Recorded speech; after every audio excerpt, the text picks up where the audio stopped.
Hola hermano y amigo que nos acompañas, es un gusto poder saludarte en esta nuestra primera reunión del año. ¡Qué increíble! Quiero pedirte por favor me acompañes a una escritura que se encuentra en Juan 14, versículo 1. Dice así: No se angustien, confíen en Dios y confíen también en mí. En el hogar de mi Padre hay muchas viviendas. Si no fuera así, les habría dicho yo a ustedes que voy a prepararles un lugar allí. Y si me voy y se lo preparo, vendré para llevármelos conmigo. Así ustedes estarán donde yo esté. Ustedes ya conocen el camino para ir donde yo voy. Hermano, amigo, qué increíble escuchar estas palabras de nuestro Señor Jesús. Te lo está diciendo directamente a ti. Amigo, hermano, abramos nuestro corazón este día y todo este año para encontrar el camino hacia donde se encuentra nuestro Señor Jesús. Hermano, esta es una promesa que nos ha hecho nuestro Señor. Manténlo siempre en tu corazón y quiero invitarte a que lo recordemos siempre.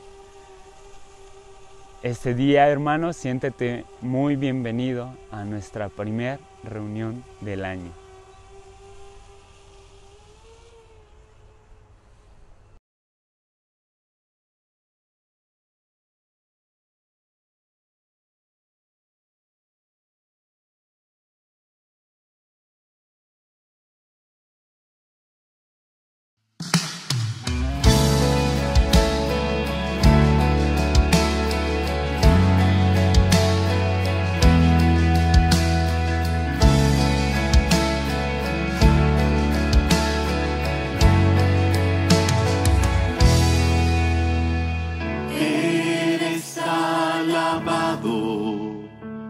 Eres exaltado, tu nombre levantamos, aleluya, aleluya.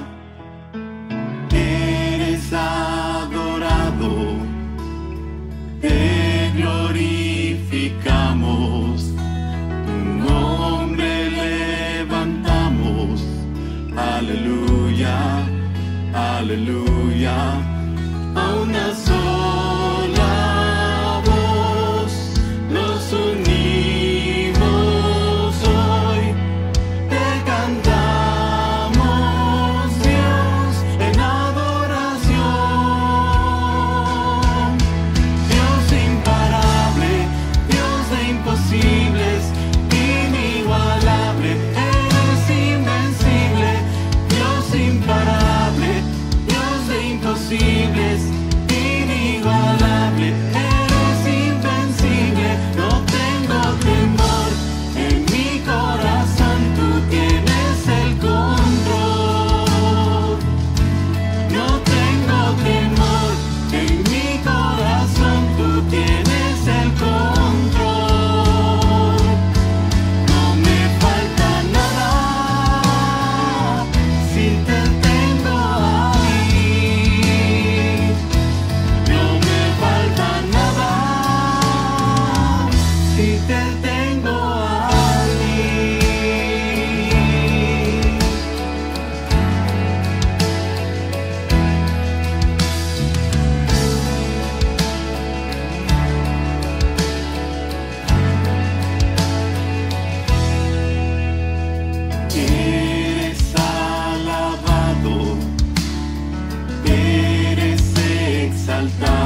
¿Qué tal, hermanos? Muy buenos días. Espero que te encuentres muy bien el día de hoy.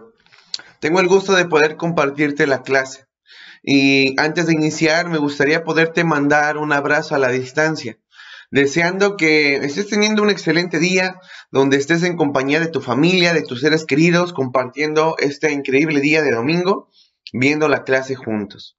Deseo que también haya sido un increíble cierre de año, donde vivimos algunas pruebas, pero vimos que Dios es fiel. Deseando de todo corazón que este 2023 podamos celebrarlo juntos, pero también acompañarnos durante todo este año, donde sea de increíble bendición para cada uno de nosotros, para cada uno de ustedes que está viendo la transmisión, que Dios se pueda llevar la gloria durante todo este próximo año, que esté lleno pues de una cercanía íntima con Él. El día de hoy vamos a iniciar con una clase especial. Vamos a hablar de un nuevo comienzo, donde aprenderemos acerca de un personaje en especial, cómo fue que Jesús transformó su vida. Y es interesante poder entender cómo es que Jesús escogió a sus discípulos. La mayoría de ellos no eran hombres refinados. Aún Jesús los encontró quizá cuando estaban trabajando. La mayoría de ellos vivían en Galilea o eran de Galilea, a excepción de Judas Iscariote, que no era de ahí. Sin embargo, podemos ver en este pequeño mapa que Galilea era una zona rural. Era pequeña, estaba formado por distintas aldeas, por pequeñas villas, que no representaban la gran élite de ese momento. Ni siquiera, pues podríamos decir que existía una gran variedad de maestros de la ley, de personas ricas, monetariamente hablando, en ese territorio. No eran conocidos la mayoría de su población por su educación. Eran muy pocos los que podían estudiar, eran muy pocos los que tenían un trabajo donde tuvieran un buen ingreso. Difícilmente podríamos encontrar personas pues de una educación alta en Galilea. Sus habitantes eran muy comunes y corrientes.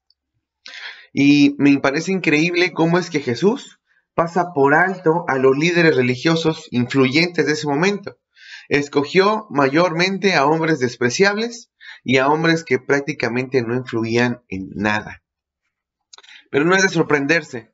Jesús, aún que era el Mesías, y que estas personas, líderes religiosos, pudieron verlo y lo veían hacer milagros, lo veían multiplicar los panes, no lo veían como un Mesías, lo veían más bien como un intruso, como un enemigo el cual era necesario eliminar.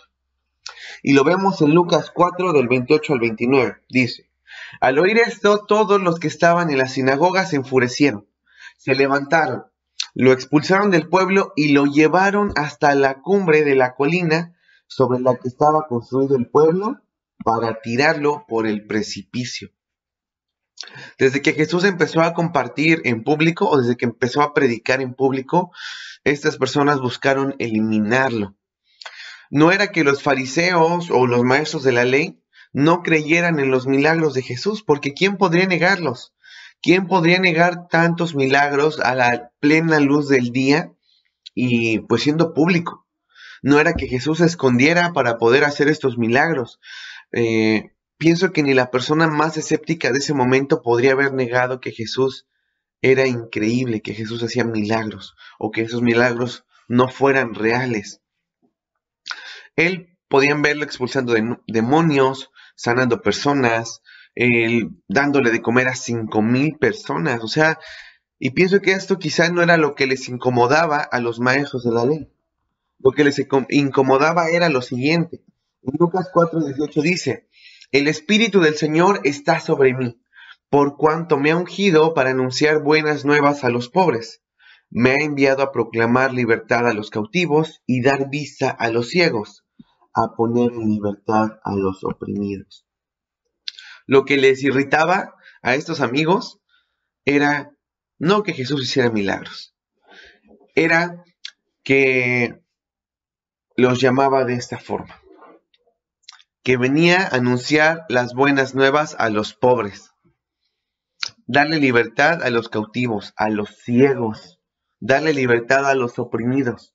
Ellos jamás podrían haber reconocido que eran pecadores, que eran cautivos de sus pasiones, que eran egoístas, ciegos, hipócritas, víboras, les dice. Ellos no podían vivir con ello.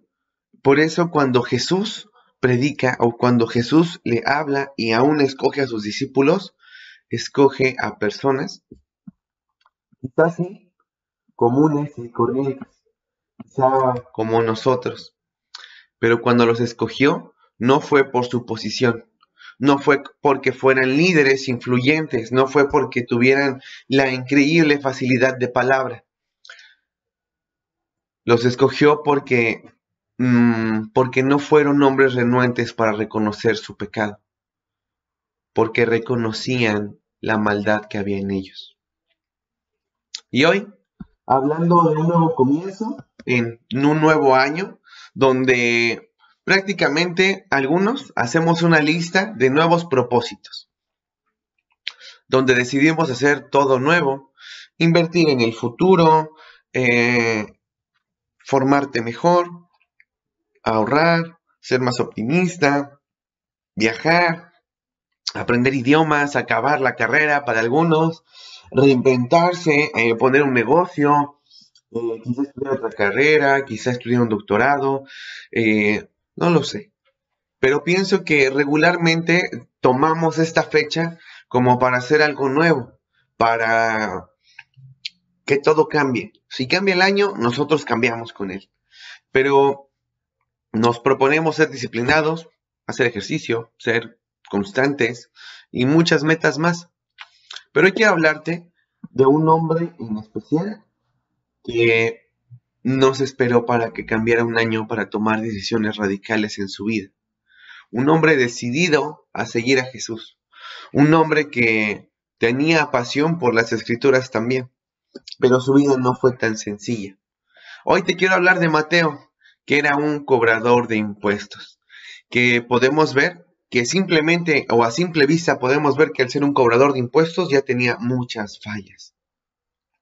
Probablemente era alguien egoísta o alguien que le gustara el dinero por su profesión.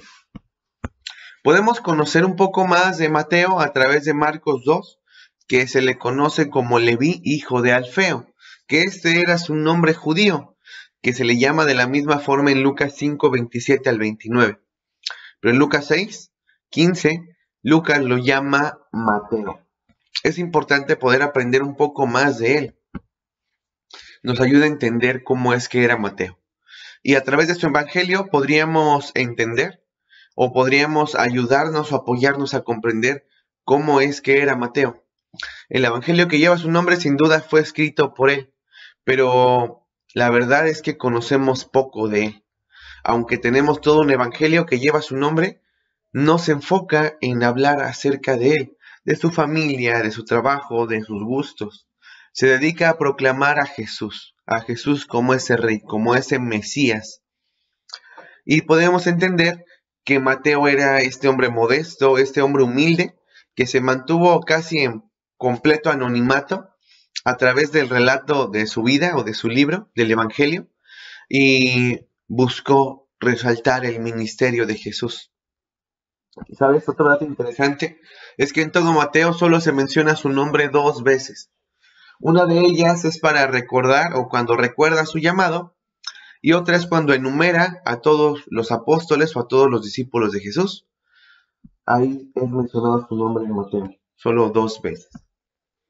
Y me parece increíble cómo es que Mateo decide o toma esa decisión radical de dejar todo y hacer todo nuevo, no esperando a que cambiara un año, no esperando a que las cosas se alinearan los astros para poder tomar una decisión radical en su vida. Era un hombre con fallas notorias, pero es increíble ver cómo es que Jesús lo escogió a pesar de su condición. Podríamos pensar que Mateo, al ser un cobrador de impuestos, pues era la última persona que Jesús podría haber pensado para ser su discípulo, para ser aquel que reflejaría y viviría la vida conforme a la vida de Jesús, que seguiría sus pasos. Podríamos pensar que él era la última persona. Se le compara con que estaba en el mismo nivel social que las personas que se prostituían en ese momento. Él no tenía una vida social abundante, no podía convivir, era odiado, nadie lo respetaba, era considerado un traicionero. Sin embargo, Jesús lo escogió para ser un líder importante de su iglesia y poder ser portador de las buenas noticias. Podemos encontrar su llamado en Mateo 9:9, que dice: al irse de allí, Jesús vio a un hombre llamado Mateo, sentado a la mesa de recaudación de impuestos. Sígueme, le dijo. Mateo se levantó y lo siguió.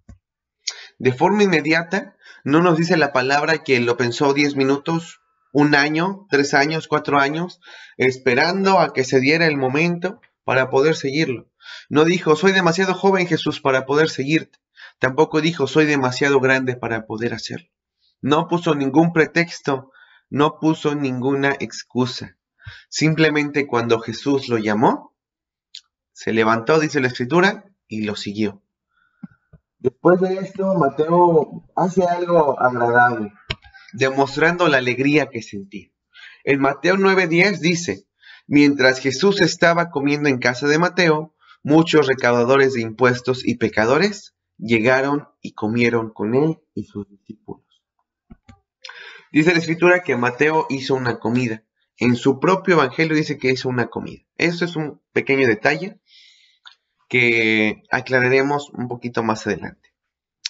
Dice que se juntó con otros cobradores de impuestos porque, claro, difícilmente íbamos a poder encontrar a un Mateo conviviendo con maestros de la ley, con soldados de un rango alto, porque era odiado, recuérdalo. Pero lo que hizo Mateo fue algo que trascendía. Conoció al Salvador, conoció al Mesías y buscó compartirlo. Buscó dar esa buena noticia a los demás. Aunque sus amigos todos fueran pecadores y aunque sus amigos todos fueran odiados, porque entre los rechazados pues hacían su grupito, decidió hacer una comida. Pero en Lucas, dice la traducción NBI, dice: luego Leví le ofreció a Jesús un gran banquete en su casa. Y había allí un grupo numeroso de recaudadores de impuestos y otras personas que estaban comiendo con ellos. Si te das cuenta, lo que Mateo quiere recalcar o decide resaltar es que muchas personas llegaron, muchos pecadores y los discípulos de Jesús. No recalcó que había hecho un gran banquete. Seguramente había preparado algo increíble para recibir a Jesús en su casa. Pero decide ser ese hombre humilde que no se exalta a él mismo, sino decide preparar algo especial para todos. Decide compartir. Decide ser ese hombre radical que toma una decisión que no es sencilla, pero que también decide compartirla con los demás. Podríamos pensar que quizá nos encontraríamos por ahí algún maestro de la ley o algún soldado, pero no es así. Si estaban ahí, los maestros de la ley era para juzgar, porque como bien te mencionaba, el ser cobrador de impuestos era alguien lo hacía ser despreciable, lo era considerado como un traidor. Es probable, que Mateo incluso haya sido desterrado de la religión. Incluso podrían haberlo expulsado de las sinagogas, podría haber tenido prohibido el entrar a las sinagogas para aprender de la palabra. Era algo que, pues en ese momento causaba mucho alboroto entre los mismos maestros de la ley. Porque Jesús, un hombre que hacía milagros, un hombre que empezaba a ser influyente, comía con personas como Mateo. Personas que pues se dedicaban a extorsionar, a dañar a las personas. Pero me parece interesante o me gustaría que pudiéramos resolver 2 preguntas el día de hoy. ¿Qué había en un hombre como Mateo que lo hizo dejar todo aquello en un instante? ¿Tú qué piensas? ¿Crees que simplemente si hubiera llegado algún otro hombre a decirle a Mateo, sígueme, lo hubiera hecho? Yo pienso que no. Mateo seguro estaba sorprendido porque Jesús se acercara a llamarlo para seguirlo. Pienso que Mateo era alguien excluido, era alguien el cual no deseabas tener cerca. Pero a pesar de su condición social, Mateo tenía privilegios. Podía cobrar un poquito más de impuestos para enriquecerse. Podía tener una buena casa, podía tener quizá, no sé, pues algunos beneficios dentro de su sociedad, porque cobraba un poco más. Sin embargo, es interesante que Mateo pareciera no interesarle eso. Pareciera que quizá en algún momento llegó a ser alguien con avaricia, porque era cobrador de impuestos, pero decidió seguir a Jesús. Cuando Jesús simplemente le hace una pregunta, o más bien le da una orden, le dice, sígueme, Mateo se levanta y lo hace. Pero ¿por qué a pesar de tener estos beneficios, por qué decide seguir a Jesús? Si era incierto el seguirlo. No sabía lo que venía. ¿Por qué dejó todo para seguir a Jesús sin saber lo que le esperaba? Porque probablemente había mucha incertidumbre al seguirlo. Mateo no sabía que quizá lo iban a matar por seguir a Jesús. Pero algo que sí podemos saber de Mateo es que muy dentro de él conocía y amaba el Antiguo Testamento. Conocía de la palabra. Era un hombre judío apasionado por las Escrituras. Estaba espiritualmente hambriento. En algún punto de su vida, probablemente después de ser expulsado, fue expulsado por ser cobrador de impuestos. Probablemente empezó a sufrir hambre espiritual. No sé si tú lo has sentido, pero esta sensación de querer conocer a Jesús cada vez más, de querer conocer las Escrituras, de querer conocer a Dios, de querer encontrar esas maravillas que vemos en su palabra, de poder saciar esa sed que tenemos, esa hambre, para poder conocer a nuestro Creador, a nuestro Salvador. Eso es tener hambre, el deseo de poder ser cercano, de orar, de leer, de mantenerte cerca. Que lo que te cause terror sea estar lejos de Él. Y estoy seguro que Mateo lo sintió. Y esto lo llevó a ser autodidacta. Porque al ser expulsado o al no poder entrar a una sinagoga, lo llevó a tener un estudio privado, o sea, él solo, sin tener a ningún maestro que te explicara las Escrituras, sin tener a ningún maestro que pudiera seguir para que te diera un poco de conocimiento. Mateo seguramente tuvo que investigar por sus propios medios de la palabra. Seguramente tuvo que llenarse de conocimiento, de sabiduría propia. Quizá era con el propósito de llenar el vacío que tenía. Quizá lo hizo con el propósito de justificar o de no sentirse tan lejos de Dios a pesar de su pecado. Pero algo que sí podemos aclarar, o algo que nos puede causar una certeza de que Mateo amaba el Antiguo Testamento, es porque en su libro, en su Evangelio, encontramos 99 citas del Antiguo Testamento, más que si juntáramos todas las referencias de Marcos, Lucas y Juan. Ni los 3 evangelios juntos pueden compararse con las citas que tenía Mateo del Antiguo Testamento. Sabemos que amaba el Antiguo Testamento. Sabemos que lo sabía, lo tenía aquí en la cabeza. Pero al igual que algunos maestros de la ley, o quizá algunos de nosotros, lo que le hacía falta o lo que le generaba este vacío espiritual es que no lo vivía, es que no lo aplicaba. Por eso es interesante conocer a Mateo. Mateo sabía que venía un Mesías, que sabía que venía el Salvador. Por eso, muy probablemente es que cuando Jesús le hace este llamado y le dice, sígueme, Mateo entendía que junto con esta orden también venía una promesa de perdón de sus pecados. Su corazón anhelaba recibir este perdón. Por eso fue que se levantó sin pensarlo 2 veces. No dudó que Jesús era esta respuesta a todo. No esperó que pasara un año nuevo, no esperó que cambiara el año, no esperó a que se alinearan los planetas para poder hacer un cambio en su vida. No esperó nada más que el llamado de Jesús para poder vivir para Él, para poder seguir toda su vida. No sabía lo que le deparaba, pero lo que sí sabía era que deseaba estar cerca de Jesús. Me gustaría que pudiéramos reflexionar de una forma interna en esta vida, en la vida de Mateo, que fácilmente podríamos ser cualquiera de nosotros. Personas pecadoras, personas poco influyentes, personas rechazadas, sin valor en el mundo, que nadie quizá apostaba o nadie apuesta por alguno de nosotros.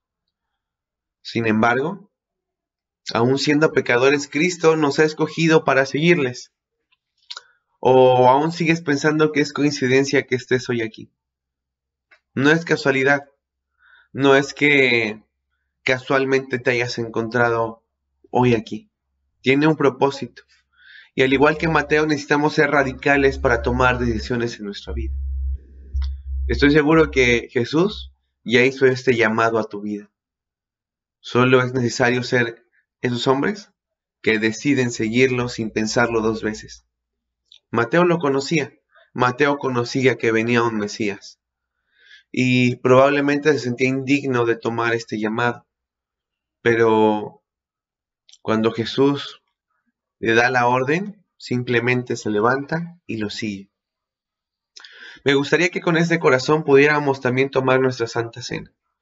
Podríamos ver un ejemplo claro a través también del Evangelio de Mateo. Podríamos ir a Mateo 27, 21 al 23, que dice: ¿A cuál de los dos quieren que le suelte?, preguntó el gobernador. A Barrabás. ¿Y qué voy a hacer con Jesús, al que llaman Cristo?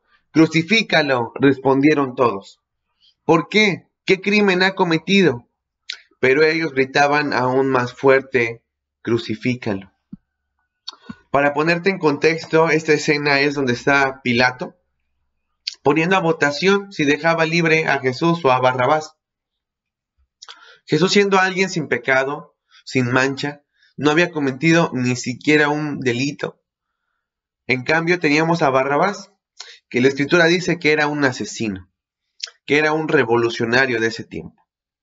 Finalmente, en el versículo 23, todos empiezan a gritar aún más fuerte: crucifícalo. ¿Sabes? En el trasfondo de esta escritura, podríamos pensar que el que merecía, o muy probablemente el que sí merecía, o asegurándote que el que merecía ser crucificado era Barrabás. Continúa Mateo 24 al 26, perdón. Cuando Pilato vio que no conseguía nada, sino que más bien se estaba formando un tumulto, pidió agua y se lavó las manos delante de la gente. Soy inocente de la sangre de este hombre, dijo. Allá ustedes. Que su sangre caiga sobre nosotros y sobre nuestros hijos, contestó todo el pueblo. Entonces le soltó a Barrabás, pero a Jesús lo mandó a azotar y lo entregó para que lo crucificaran. Es interesante poder ver esto, familia, porque, como bien te decía, este relato o esta escritura nos podría parecer injusto.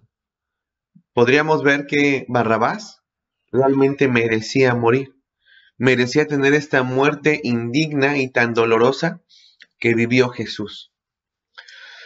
Pero es claro, Barrabás era ese hombre pecador que merecía ser crucificado.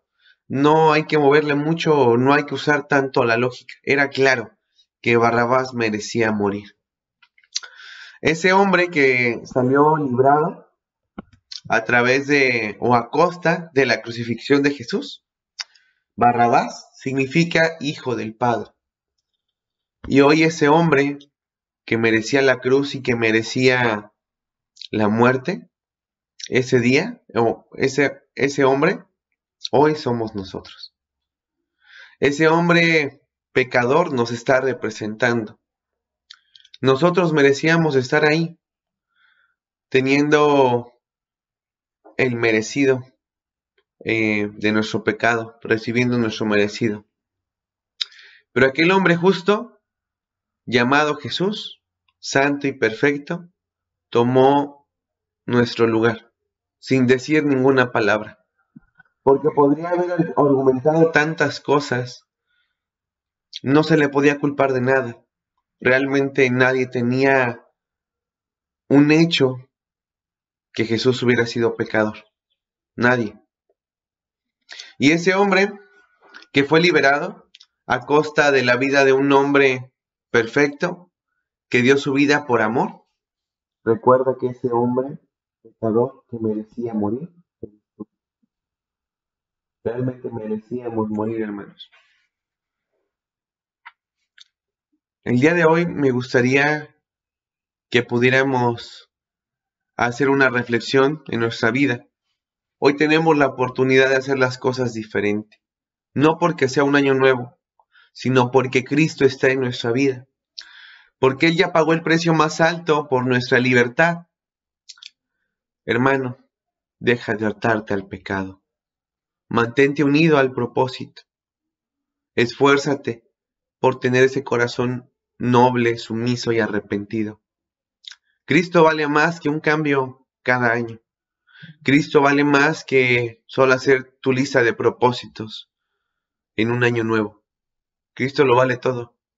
Cristo vale ser ese hombre radical que decide seguirlo sin pensar, decidiendo y entendiendo que Jesús es todo, que Él nos puede salvar, que Él ya nos salvó.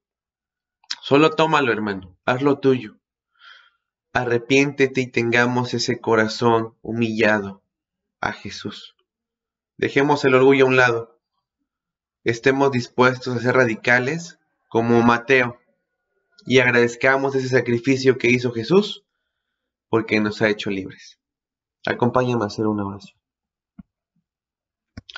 Señor y Dios Padre Todopoderoso, muy buenos días, Señor. Te agradecemos tanto por permitirnos hoy estar aquí, por darnos la oportunidad, Señor, de conocer de tu palabra.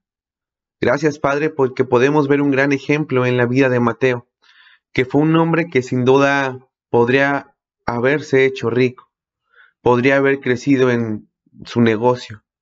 Sin embargo, entendía que su hambre no era por el dinero, Señor, no era por la avaricia, era por Cristo. Tenía esa hambre de ser perdonado, Señor.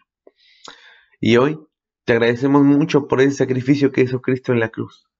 Gracias por permitirnos conocer de la palabra. Gracias, Señor, por el sacrificio que hizo Cristo en la cruz. Te pido, Dios, que hoy nos des un corazón humillado, un corazón arrepentido, que podamos ponernos a cuentas contigo, Señor. Que no hagamos cambios solo porque es un año nuevo, sino porque Cristo está en nuestra vida, porque Cristo ya lo hizo todo. Bendice el pan, Señor, bendice el jugo que vamos a tomar. Que a ti sea la gloria por siempre, mi Señor. Te honramos, te agradecemos y te alabamos con el corazón, dejándote esta oración en tus manos, en nombre de Cristo Jesús. Amén.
Mis hermanas y hermanos, qué gusto saludarles. Mi nombre es Jaime Medina y el día de hoy tengo el privilegio de poderte compartir la escritura para la colecta a los necesitados. Para esto quiero que me acompañes a esta siguiente escritura.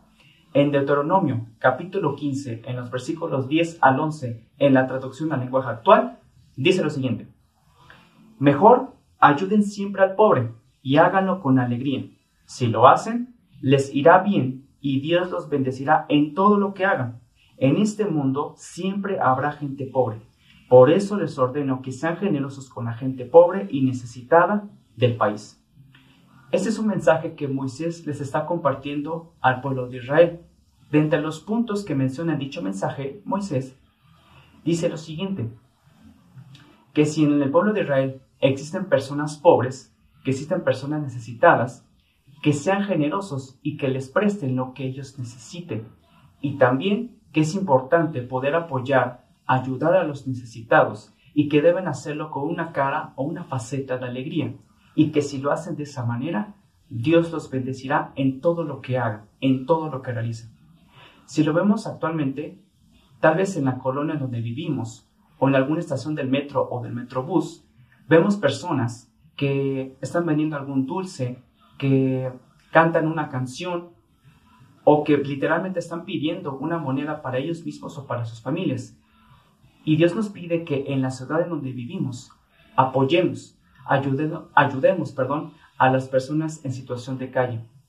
Si nosotros tomamos la decisión de poder ofrendar una colecta a los necesitados, debemos hacerlo pensando en las personas en situación de calle que viven en nuestra ciudad. Dios nos ha bendecido mucho más de lo que uno puede imaginar o de lo uno que puede pensar, Pero debemos corresponder a esa bendición ofrendando, apoyando, ayudando a las personas que más lo necesiten. Es el momento, hermanos, de poder pensar en las personas que viven en situación de calle y poder apoyarles en lo que ellos necesiten. Acompáñenme en una oración, por favor. Amado Padre, Rey Santo que estás en el cielo, es un gran honor y privilegio poder venir ante ti, Dios. En este momento, Dios, queremos que nos ayudes, Padre, a poder pensar mucho en las personas que viven en nuestra ciudad y que viven en situación de calle, Señor, en pobreza, Padre. Así como el pueblo de Israel, aquí en esta ciudad, Señor, existen personas pobres. Y que nos ayudes, Dios, a poder apoyar a los que más necesiten, Padre. Que está en nosotros la decisión de poder compartir una colecta para ellos mismos, Señor. Padre, bendiga esta colecta, Señor, que la multipliques y la hagas llegar a la gente que más lo necesite, Dios. Que nos ayudes, Padre, a tener en nuestro corazón ese sentimiento, Padre, o esa decisión más bien, de tener compasión por las personas que viven en situación de calle, Padre. Muchas gracias, Dios, por lo que nos has bendecido, Dios, que ha sido mucho más de lo que uno puede imaginar, Rey.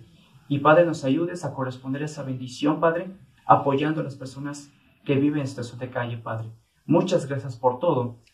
Y a través de ti, Señor Jesús, te damos gracias y dejamos esta oración en tus manos. Amén.